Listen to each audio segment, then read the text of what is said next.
បាទសូមថ្នាក់ដឹកនាំនៅពុកម៉ែបងប្អូនទាំងគ្នាបាទធ្វើតាមខ្ញុំដើម្បីយើងទាញ wallet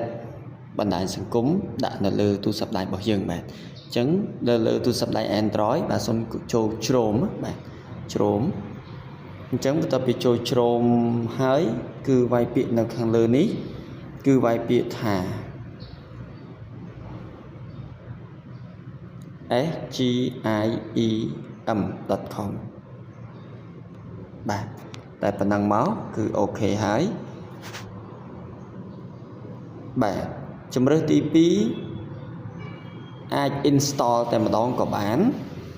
ជំរើសមួយទៀតអាចធ្វើការចុចនៅត្រង់កន្លែងចុច3នេះហើយយកពាក្យថា install ក៏បានមួយទៀតថ្នាក់ដឹកនាំពុកម៉ែបងប្អូនទាំងគ្នាចូលមកក្នុង wallet សិនចូលមកក្នុង wallet ហើយចាំធ្វើការទាញដាក់លើអេក្រង់បាទចុចលើនឹងមកហើយចុចលើកន្លែង install and create បាទចុចលើនឹងមកផាច់ហើយចុច add បាទចុច add ផាច់មកបាទចុច add to home screen មកបាទនោះគឺនឹង load បាទនៅលើកញ្ចក់អេក្រង់របស់យើងបានតែម្ដងមួយទៀតថ្នាក់ដឹកនាំអាចចូលទៅដោន app បាទនៅក្នុង Play Store បាទនៅក្នុង Play Store ដោយយើងគ្រាន់តែវាយពាក្យថា sgiem ហើយ search មកគឺនឹងចេញហើយបាទធ្វើការ download មកបាទដោយសារតែខ្ញុំបាន download រួចហើយបាទនេះគឺសម្រាប់យើង login ចូលលេងបណ្ដាញសង្គមបាទ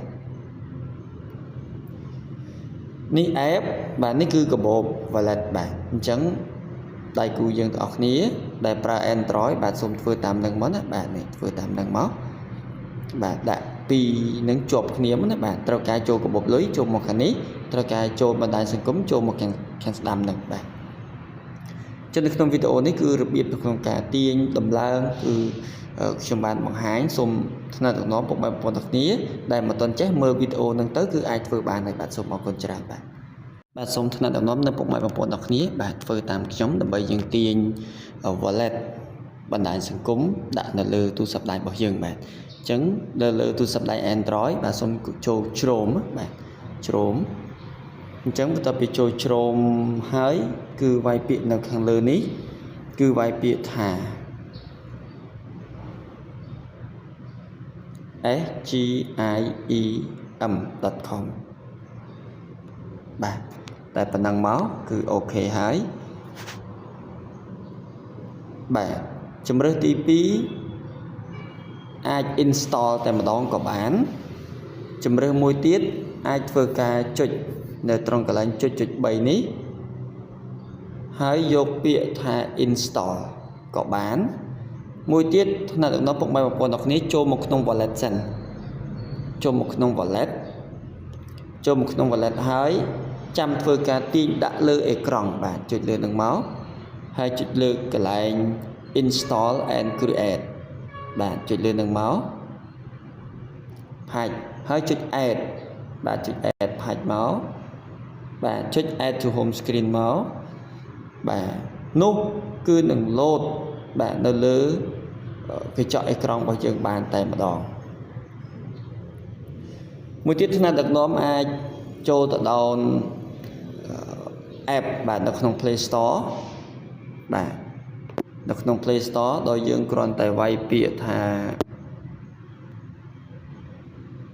sgiem ហើយ search មកគឺនឹងចេញហើយបាទធ្វើការ download មកបាទដោយសារតែខ្ញុំបាន download រួចហើយបាទនេះគឺសម្រាប់យើង login ចូលលេងបណ្ដាញសង្គមបាទនេះ app បាទនេះគឺកាបូប wallet បាទអញ្ចឹងដៃគូយើងទាំងអស់គ្នាដែលប្រើ Android បាទសូមធ្វើតាមនឹងមកណាបាទនេះធ្វើតាមនឹងមកបាទដាក់ពីនឹងជាប់គ្នាមកណាបាទត្រូវការចូលកាបូបលុយចូលមកខាងនេះត្រូវការចូលបណ្ដាញសង្គមចូលមកខាងស្ដាំនឹងបាទចឹងនៅក្នុងវីដេអូនេះគឺរបៀបនៅក្នុងការទាញដំឡើងគឺខ្ញុំបានបង្ហាញសូមថ្នាក់ដឹកនាំពុកម៉ែបងប្អូនទាំងគ្នាដែលមិនទាន់ចេះមើលវីដេអូហ្នឹងទៅគឺអាចធ្វើបានហើយបាទសូមអរគុណច្រើនបាទ